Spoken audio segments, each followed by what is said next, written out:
Você acha, Juliano, que é Ou um desvio da rota, pretensão? né? Você acha, Juliano, que é uma pretensão a pessoa dizer eu não pecarei mais?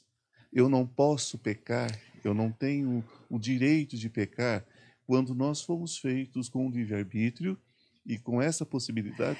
A coisa mais engraçada que você está trazendo é um ponto de provocação muito profundo, filosoficamente e teologicamente, você está trazendo aqui. Existe um contexto muito específico que... Vamos trazer o olhar de Deus como um olhar de Abba, Sim. papai. Tá Sim. bom? Se papai, eu tenho minha filha de 2 anos. Se minha filha de 2 anos faz algo que ela sequer tem a compreensão para entender e papai sabe disso, como é que papai vai te trucidar ou te julgar ou Muito te bom. condenar, sendo que ele entende a limitação da tua existência Sim. no nível de percepção que você tem? Sim. E somos humanos, hein? E eu digo mais, mas papai, Muito bom. dentro dessa manifestação, ele veio aqui e nos deixou um contexto. Filhos, sigam esse caminho aqui que eu tô deixando para vocês, porque vale a pena. Assim, eu sei que não é fácil, tá?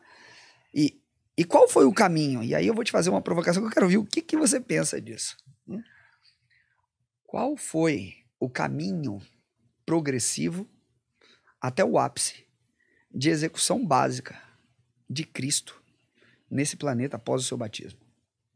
Sem falar antes, porque entra dentro de uma vereda que a gente não vai abrir aqui agora, que senão ficaria 10 horas de live. Não, são aquelas questões que eu sempre gosto de trazer à tona.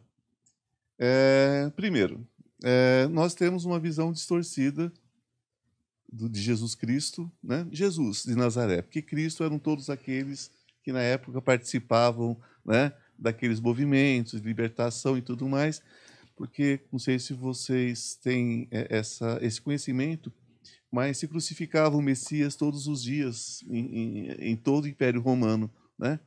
Mas Jesus de Nazaré, né, chamado Jesus Cristo, foi, né, o grande expoente, né, dessa palavra de Deus. Então, primeiro, não foi pobre, porque pobreza não faz parte da espiritualidade. Até porque os presentes que ele recebeu não eram presentes de pobre. Já enriqueceriam ele. Eu fui chamado de pretensioso esses dias, eu fui chamado de prepotente, porque eu disse que Jesus não era pobre.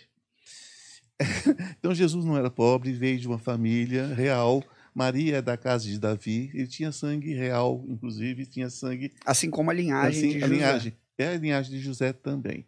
José não era um consertador de banquinho de madeira, era um alto profissional, digamos assim, daqueles acabamentos dos templos e tudo mais, trabalhava nos grandes templos, palácios, fazendo grandes arabescos, né?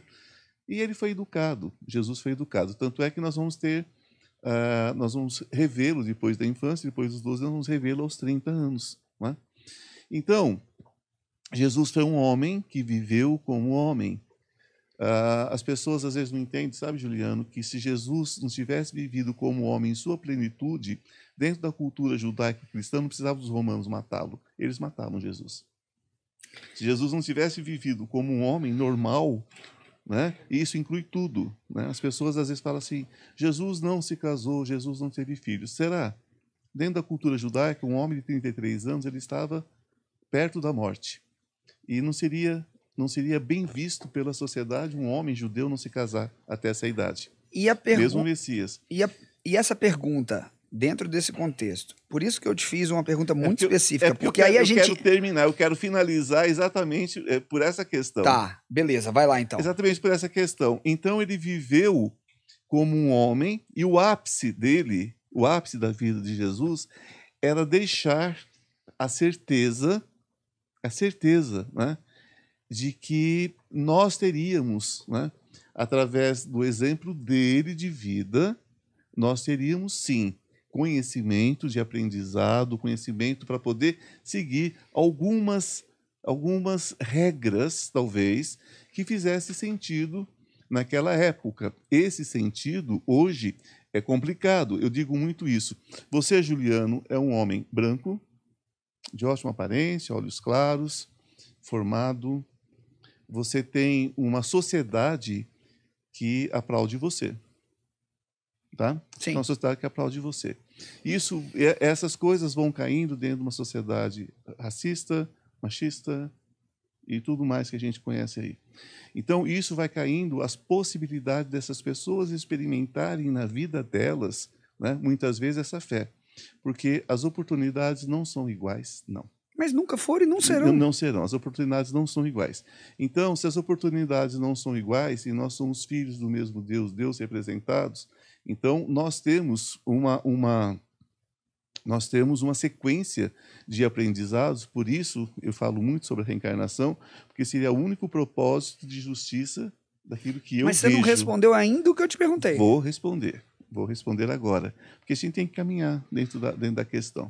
Então, o ápice dele foi exatamente ele passar por aquele sofrimento que foi encomendado, que foi determinado e que foi executado por aquele que talvez mais amou Jesus, que foi Judas Iscariotes, porque ele foi obrigado a entregar o amor dele para o sacrifício. Então, o ápice de Cristo foi a crucificação para que ele ficasse para a eternidade.